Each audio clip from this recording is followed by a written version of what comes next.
Good morning बच्चों, मैं आपकी हिंदी की टीचर आपकी क्लास 4th की व्याकरण शिल्पी आपको पढ़ाने जा रही हूँ, जिसका हम तीसरा अध्याय आज पढ़ेंगे। तीसरा अध्याय है शब्द विचार। ठीक है, तीसरा अध्याय है शब्द विचार। हमने पहले पढ़े थे, पिछले उसमें लेसन में पढ़ा था वाक्य विचार, और अब हम पढ़ेंगे शब्द विचार। देखिए, पढ़िए और समझिए। ये आपके 3 चित्र आपको दिखाई दे रहे हैं आपकी बुक में। ये क्या है? तो प्लस ता, ये है तोता। का प्लस बू प्लस ता प्लस रा, ये है कबूतर।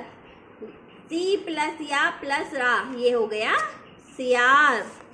बच्चों, आपने देखा कि उपयुक्त चित्रों के नीचे लिखे शब्द तोता, कबूतर तथा सियार कई वर्णों के मेल से बने हैं। इनका अर्थ समझ में आ रहा है, अतः ये शब्द हैं। जिनका जो है वो जिन वर्णों का मेल हमें समझ में आ रहा हो उसे कहते हैं शब्द। अब इन्हें इस प्रकार लिखें तो तातो, कतबुर तथा रयासी, तो इनका अर्थ हमें समझ में नहीं आ रहा है।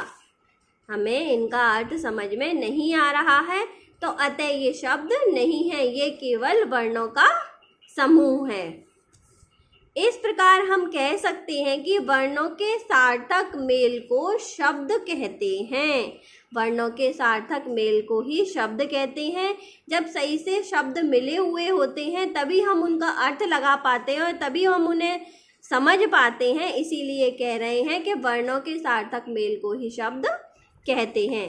शब्द के भेद, शब्द के 2 भेद होते हैं। एक होता है सार्थक शब्द और दूसरा होता है निरर्थक शब्द। बच्चों, याद रखने वाली बात यह है कि भाषा में केवल सार्थक शब्दों का ही महत्व दिया जाता है और निरर्थक शब्दों का महत्व नहीं दिया जाता। जो शब्द किसी अर्थ का बोध कराते हैं उन्हें सार्थक शब्द कहते हैं। जैसे किसी का नाम है राम, मेरठ, किताब, कमल, रामायण, कमल, घर, कलम, घर। इस तरह से यह सार्थक शब्द हैं। और निरर्थक शब्द, जिन शब्दों का कोई अर्थ नहीं होता है वो निरर्थक शब्द हैं। जैसे कि कोई भी वर्णों को आगे पीछे लिख दिया तो वो शब्द बन गए, तो वो निरर्थक शब्द हैं। जैसे लमक, इसका कोई भी अर्थ नहीं है और ना ही हमारे समझ में आ रहा है कि ये क्या लिख रहा है। वर्गा, हाजज, ताकिब आदि, कोई भी वर्ण उल्टा सीधा हो जो हमारे समझ में नहीं आए वो निरर्थक शब्द है। बच्चों, आओ दोहराते हैं। वर्णों के सार्थक मेल को शब्द कहते हैं।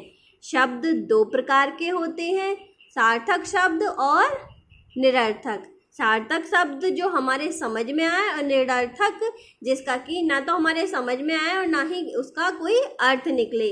भाषा में केवल सार्थक शब्दों का ही महत्व होता है, निरर्थक शब्दों का नहीं, क्योंकि निरर्थक शब्द हमारे समझ में नहीं आते। बच्चों, ये आपके कुछ क्वेश्चन आंसर दे रखे हैं जो कि आपकी साप्ताहिक गृह कार्य में दे दिए जाएंगे। धन्यवाद। आप बच्चों इसको अच्छे से पढ़ना, लिखने की कोशिश करना, इनको शब्द विचार को, और याद करना। ठीक है, धन्यवाद।